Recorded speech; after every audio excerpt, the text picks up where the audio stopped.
Muy buenos días. Hoy tenemos que hablar de una región cultural. Ya vamos a hablar de la zona de Medio Oriente y la importancia que tiene, bueno, un poquito entendiendo los recientes conflictos de los últimos 15 a 20 años. ¿Por qué necesitamos conversar de ella como si fuera una región cultural?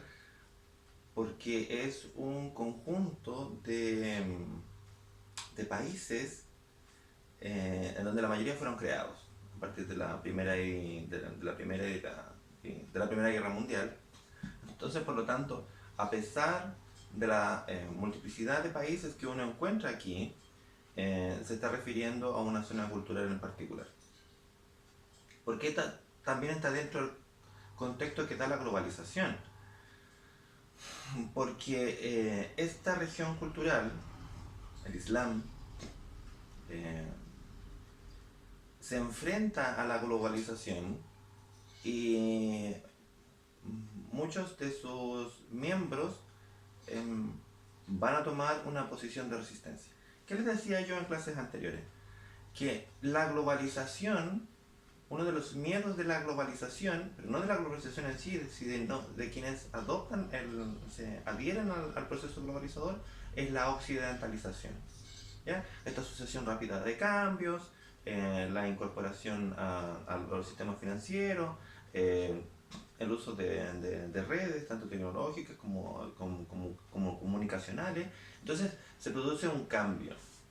Y bueno, la influencia fuerte del hermano del norte que va tratando de llevar su democracia y su capitalismo hacia más zonas del globo. Entonces hay zonas del globo en donde la globalización eh, no pega bien. Entonces, ¿se acuerdan de la primera clase cuando les dije que el enfrentamiento cultural producía resistencia, calor, tensión?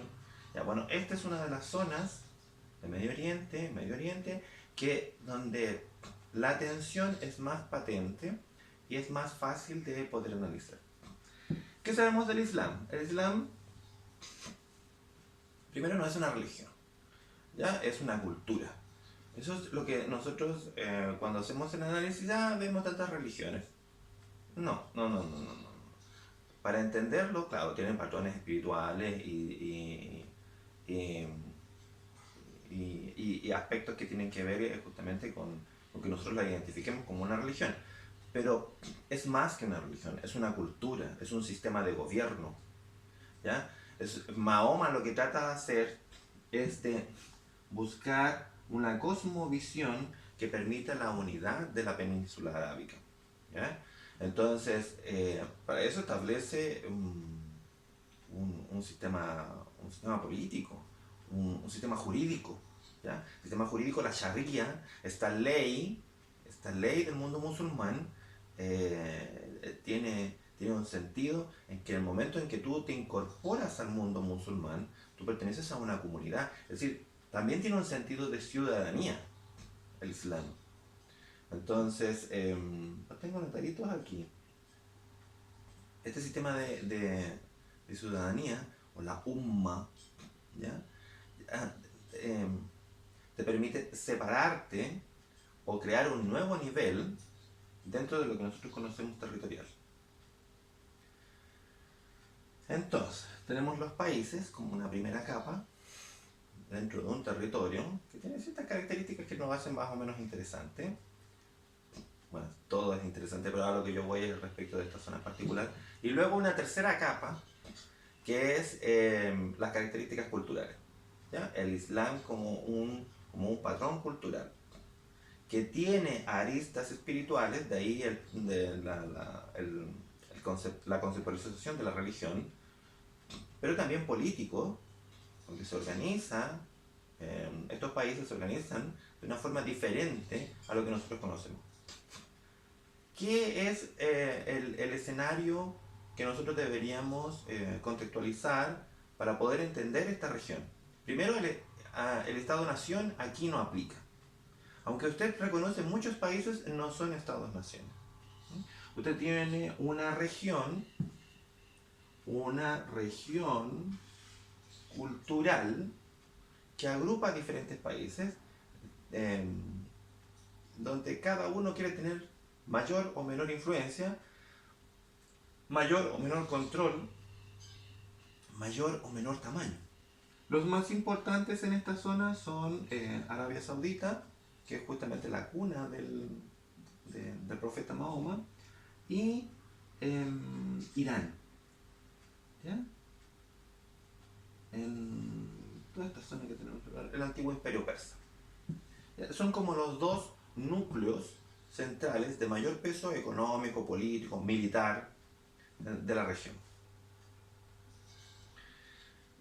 Como no es aplicable la idea del Estado-Nación a estos lugares, porque uno tendría que pensar en la democracia, ¿ya? Y aquí en esta zona la democracia no existe. Es decir, el Islam no es compatible con la democracia. Es cierto que uno escucha lo que usted escucha generalmente en las noticias, pues la noticia es simple, ¿no? Eh, el Islam sí es compatible con la democracia, el Islam sí se puede adaptar a la globalización, bueno, lo que estamos haciendo es una normalización desde Occidente de cómo vemos al otro. Entonces, como lo vemos tan diferente, bueno, aquellos que que sí aceptan la globalización, bueno, ven que sí pueden vivir como nosotros vivimos. Entonces esa es la visión desde el nosotros hacia el otro, que no se condice con la realidad. Aunque es cierto eh, que Occidente apoya gobiernos moderados, generalmente suníes, eh, eso no quita que siendo suníes no vayan a aspirar a lo que todo musulmán aspira. ¿Y qué es más o menos todo lo que todo musulmán aspira? El califato. El califato es una organización territorial, política, jurídica a través de la Sharia y espiritual, en donde al que todo musulmán aspira. Es decir, si tú perteneces al mundo musulmán, tú tienes este principio de ciudadanía, la umma, tú sigues la ley musulmana, la sharia, entonces, bueno, aspiras al califato. Entonces, ahí es donde esta concepción jurídico-territorial que nosotros en Occidente tenemos respecto del Estado-Nación como base fundamental, como para entender los países, y el espacio que los países tienen dentro del globo, en el Islam no funciona. No funciona. Entonces, ahí usted va incorporando en su acervo la idea de una región cultural. No es una religión, es una cultura, con sus propias normas, sus propias leyes.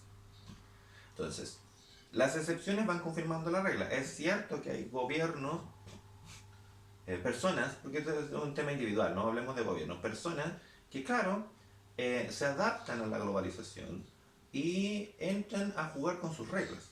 Eso es cierto, son hartos. Muchos miembros de la élite de estos países van a estudiar a Europa y a Estados Unidos, y conocen la realidad de Occidente y se dan cuenta de lo medieval que todavía tienen dentro de sus creencias. Y eso va a ser un poquito el origen de lo que nosotros mal llamamos la primavera árabe, el origen de cambio, de protesta. Pero existe también, como tú formas parte de la élite, como te educaste en Europa, entonces no tienes mucho contacto, y lo que pasa también en Chile, ese desconocimiento de la élite respecto de la realidad del común de sus habitantes. Entonces, quienes sí tienen ese contacto, esos van a ser los hermanos musulmanes, es decir, miembros puritanos, miembros musulmanes, pero que tienen una concepción puritana un poco más radical. Lo que nosotros llamamos desde Occidente, los protestantes llaman fundamentalistas, y los cristianos llaman integristas. ¿Ya? ¿Por qué ocurre esto? Si tú eres miembro de la UMA, si tú respetas la Sharia, hay otro concepto que nosotros debemos entender, que es la yihad. La yihad es un concepto de doble uso. Entonces, para una parte, el uso personal es seguir la ley de Dios. Esto es otro de los elementos que hace que la posibilidad de cambio dentro del mundo musulmán sea más resistida. Es decir, tú tienes la ley de Dios, tienes a su profeta. ¿Mm? Entonces, si tienes la ley de Dios, no vas a hacer una contextualización de ella, no la vas a interpretar. Entonces es más difícil en el mundo musulmán hacer la crítica, justamente que en las otras religiones es bastante común, esta revisión continua de contexto, de, de ¿cómo que se llama? De la parametrización, que significa en el lugar y en el punto donde fue escrito y cómo nosotros hacemos este rescate. ¿Ya? Bueno, eso en el Islam no existe. Cuando tú adoptas, ingresas al mundo musulmán, ingresas a esta comunidad, aceptas sus normas, la Sharia. Y la Sharia es clara. Es decir, no vamos a criticar la palabra de Dios. ¿Quién soy yo para criticar la palabra de Dios? Cuando usted va a una mezquita, la mezquita es hermosa, perfecta, casi. ¿Ya? Todos sus azulejos bien puestos, todos sus marcos correctamente, todas sus baldosas terriblemente ordenadas. Pero siempre hay un detallito. Alguna baldosa mal puesta, algún azulejo al revés. ¿Por qué? Porque solo Dios es perfecto. ¿Ya? Entonces, usted entiende la yihad como una revisión interna. ¿Ya? Entonces usted en un proceso personal asume la ley de Dios y lo que hace es dejar, soltar lo negativo, soltar a los malos musulmanes, ¿ya? Que no siguen la ley de Dios, no cumplen con la Sharia y todo lo demás. Es decir, en eso cabemos nosotros, los occidentes. Entonces, eso es como una visión más ascética. Y eso pasa en todas las culturas. Hay gente que vive en forma más radical sus creencias. Un ejemplo simple. Cuando las chiquillas feministas empezaron a escribir amigues, no faltó, y todavía lo veo incluso en redes sociales, oye, tu corrector de ortográfico está malo, porque estás escribiendo amigues, dice amigos. No, la cultura es dinámica y va cambiando en el tiempo. Y usted se convierte en un fundamentalista al querer mantener, a través de estas cosas tan chiquititas, sus privilegios. Entonces, si se da cuenta, el asunto del integrismo, del fundamentalismo, ocurre en todas las culturas. Claro, obviamente que también tiene su gradualidad. Porque la yihad, y ahora viene el otro uso, cuando ocurre en colectivos, tiene una función de que el colectivo no solamente quiere dejar de lado, votar, qué sé yo, pues ya no es personal, ya no es ascético, sino que vamos contra. De manera de evitar la expansión de lo negativo para el Islam. Entonces aquí es donde entra el sentido que tiene la yihad, que nosotros conocemos en Occidente como terrorismo y sobre la base del fundamentalismo islámico. ¿Qué es lo importante? Existe una zona desde Mauritania, bueno, el mundo musulmán es amplísimo, ¿eh? Existen zonas en Indochina que tienen más de 200 millones de musulmanes, ¿ya? Pakistán, la separación entre la India y Pakistán es justamente porque Pakistán es un mundo musulmán. Nosotros vemos que no es homogéneo el mundo musulmán. Usted, luego de la muerte de Mahoma, la sucesión de Mahoma va a tener un carácter más ortodoxo, que van a ser los suníes, y otro no tan ortodoxo, que van a ser aquellos descendientes de Ali, yerno de Mahoma, que estaba casado con Fátima, hija de Mahoma. Y Fátima también, que es un representante de unión entre dos mundos, entre el mundo cristiano y el mundo musulmán. ¿Ya? Ya, pero eso se lo dejo para otra tarea. Entonces tiene aquí la zona norte de África, la zona del Magreb, ¿ya? En donde existen países que tienen identidad propia, como Egipto o como Marruecos, y que ellos sí tienen un sentido de Estado-Nación a través de sus antecedentes culturales, ¿ya? Y que uno los reconoce en el tiempo como primeras civilizaciones. Pero también existen otros países como Argelia y Libia que no existieron, que no existían antes, y que van a ser herencia de el proceso colonial, la primera guerra y los resultados de la Primera Guerra Mundial. Y eso va a otorgar una serie de conflictos, como la presencia de Israel en esta zona, en un mundo árabe. ¿Qué es lo importante? ¿Todos los árabes son musulmanes? No. Los árabes son aquellos pueblos que hablan árabe. En la zona de Medio Oriente.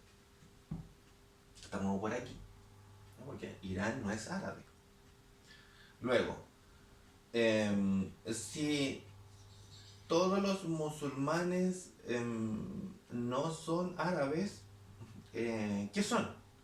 Bueno, usted tiene una gran presencia de grupos cristianos, budistas, y dentro del mundo musulmán, las divisiones que yo le planteaba, entre suníes, aquellos que son más ligados a la línea ortodoxa, descendiente de aquellos nombramientos que hizo Mahoma, y chiíes o alawis, que tienen que ver con variaciones respecto de la descendencia de el yerno de Mahoma.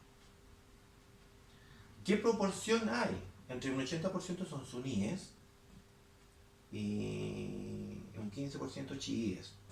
Países importantes chií, Irán, que está disputando, lleva años disputando, la primacía del mundo árabe. ¿Qué me importa a mí en este escenario?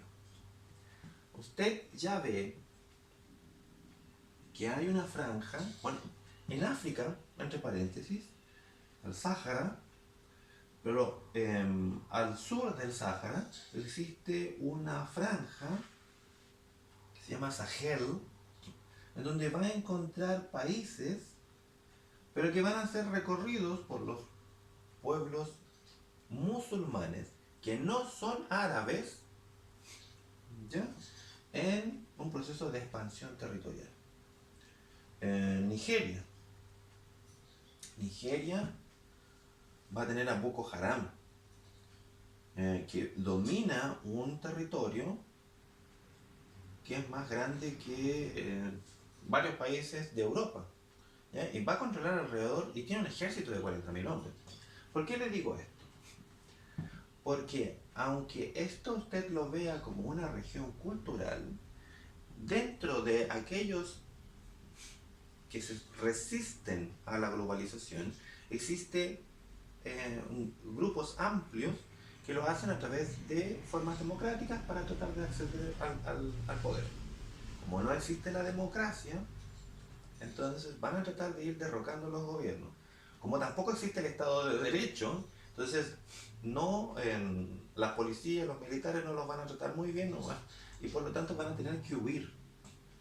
Entonces, en esta huida es necesario crear algo nuevo que permita que el Islam, desde el punto de vista de aquellos que son más puritanos, más radicales, más integristas, se haga con el control territorial.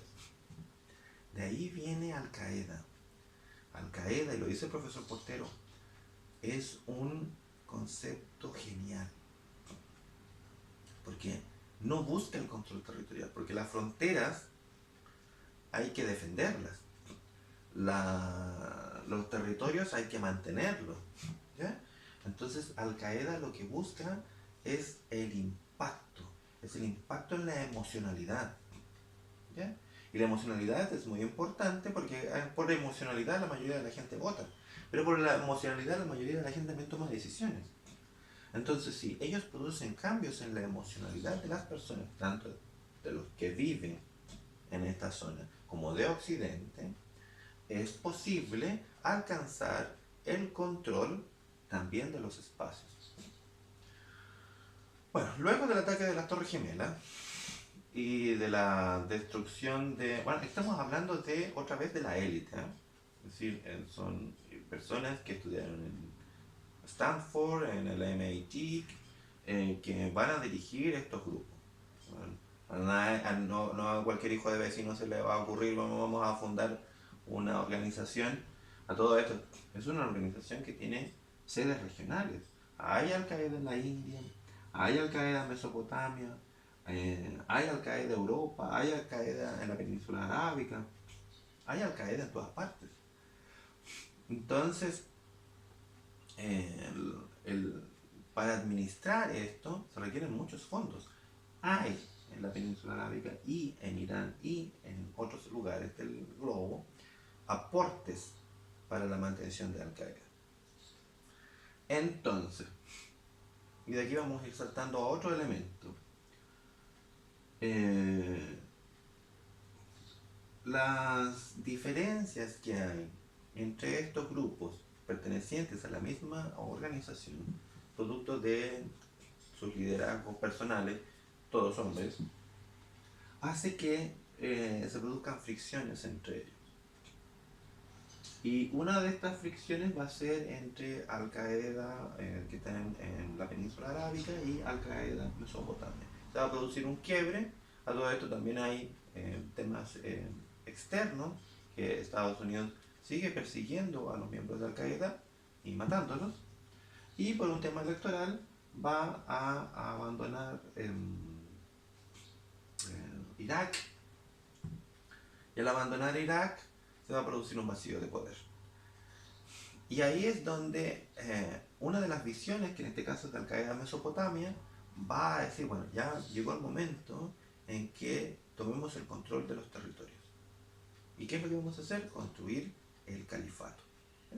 ¿Se acuerda del primer elemento? El elemento territorial que tiene el mundo islámico, la construcción del califato. Una idea, el califa es líder espiritual y religioso, y también un jefe político militar. ¿Ya? Entonces ahí la cosa entre Estado e Iglesia no es posible de ver ni siquiera como instituciones separadas, conectadas. Es lo mismo. Ahí es que usted entienda también el por qué la democracia es incompatible con el Islam, nuestro ideal democrático. Y por lo tanto también entiende por qué desde el punto de vista de los pueblos islámicos, desde el mundo musulmán, existe una resistencia a la globalización. Porque trae ideas que justamente para nosotros no son compatibles con nuestra forma de vida. Y eso lo van a ver todos aquellos que fueron a estudiar a Occidente. Es decir, está la fuerza de la occidentalización, como un proceso cultural que va avanzando, y también de aculturación, que hay que resistirse. Esto lo plantean aquellos que son más radicales y más puritanos, porque Occidente va a apoyar justamente a todos estos gobiernos moderados de corte suní, y por lo tanto también va a ser responsable de la mantención de las no democracias en este territorio.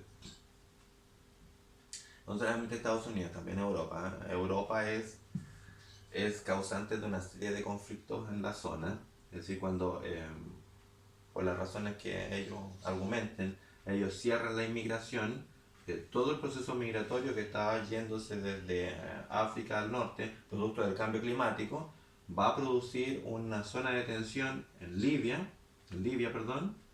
y esto va a ir explotando de a poco, ¿no? Es lo que nosotros entendemos como primavera árabe. Entonces, ¿qué era lo que pensaban?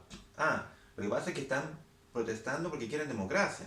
Claro, a lo mejor en el principio la élite que dirigió estas protestas, claro, lo tenía en su cabeza. Pero ya ellos ya perdieron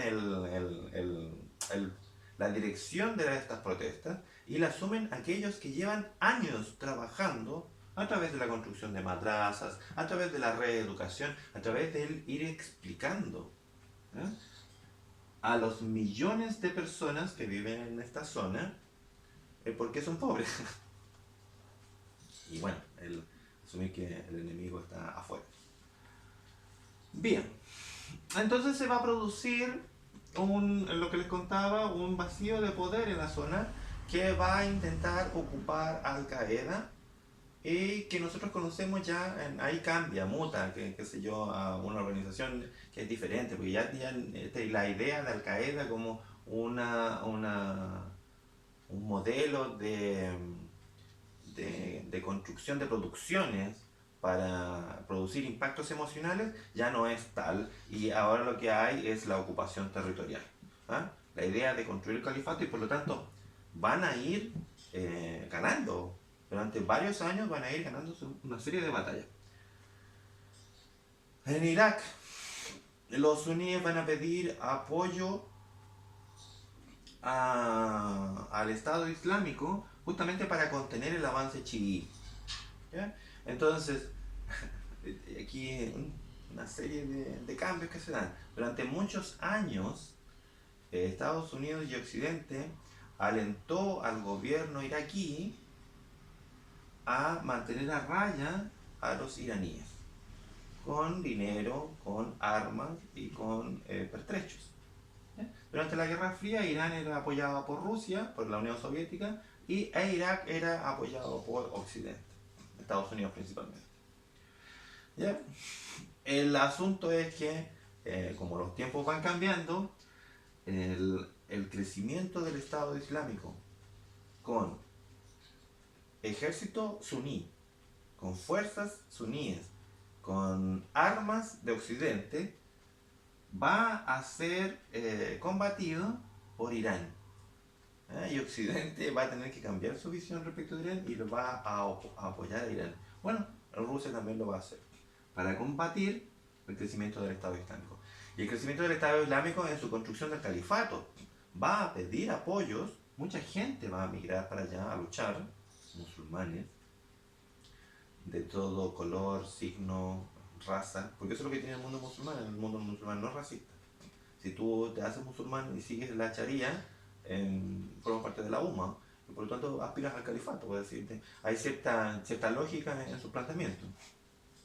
Eso no importa que seas amarillo, negro o rojo, ¿ya? Ahora, hay una diferencia si eres hombre y mujer. Ahí, eso lo dejo como tarea para la casa. Entonces se va a producir el crecimiento del Estado Islámico, esta idea de califato, que va a pedir el reconocimiento de todos aquellos grupos, también radicales, fundamentalistas. Les hablaba de Boko Haram en Nigeria.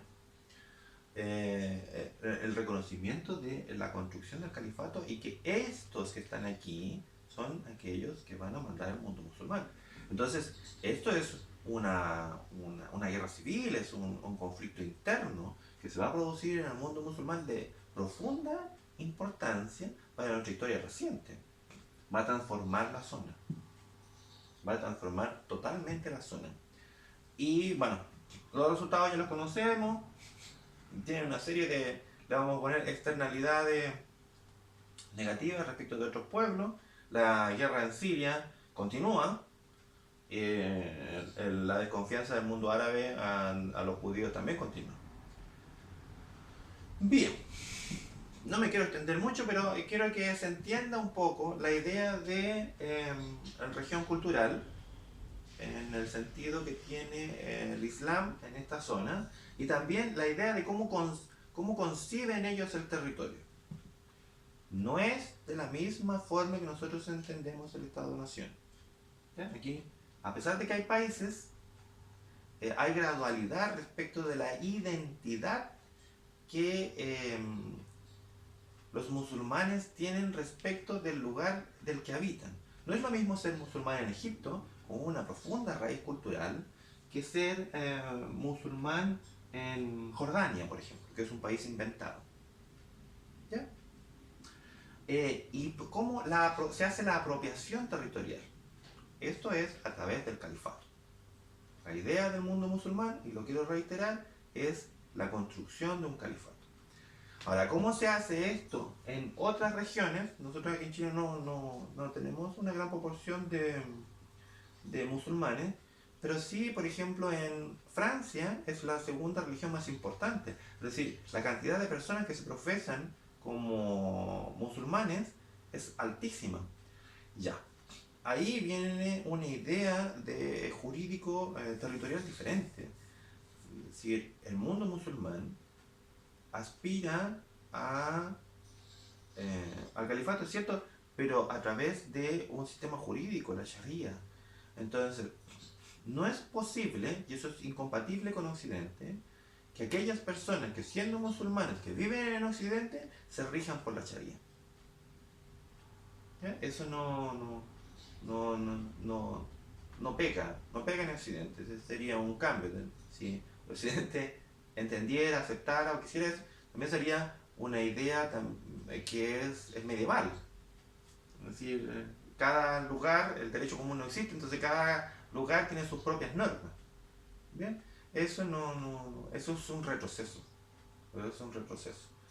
Entonces, generalmente yo doy aspectos positivos de todos los lugares y por lo tanto eh, lo que a mí me importa es cómo es el sentido de apropiación territorial. Y este sentido de apropiación territorial es el califato. Muy bien, creo que estos son los elementos centrales que deberíamos haber analizado. Nos veremos en una próxima clase.